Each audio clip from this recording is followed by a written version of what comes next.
нашем клубе мы потихонечку изучаем языки народов мира. Сегодня очередной урок казахского языка. 50 по-казахски елю.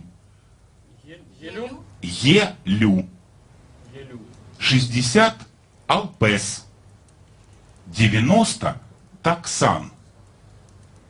Слово бай обозначает принадлежность к мужскому полу.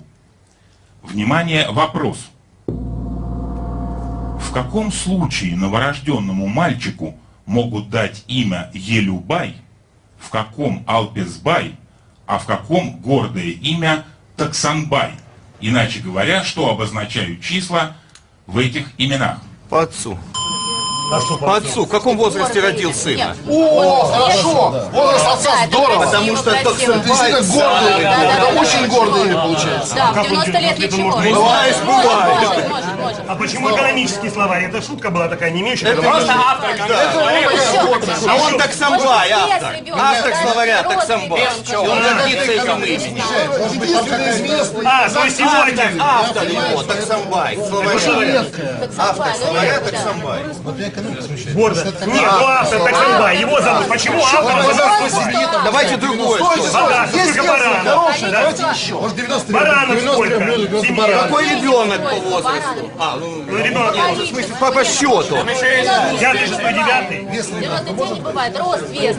Но не получается. Такая разница не может быть. По сантиметру. Рост. По сантиметру. 50 сантиметров, 90 не может быть сантиметров. 90 не может быть сантиметров. Итак, вы берете дополнительную минуту. Нет, мы не будем брать дополнительную минуту, господин ведущий. Вам кажется, что вы как с яйцом Вы до всего дошли. Вы знаете, даже если не дошли, мне так нравится версия господина Капустина, что я не верю, что она может у меня перешибить за следующую минуту. Тогда мы сыграем следующий вопрос, если это будет неправильно. Отвечает господин Капустин.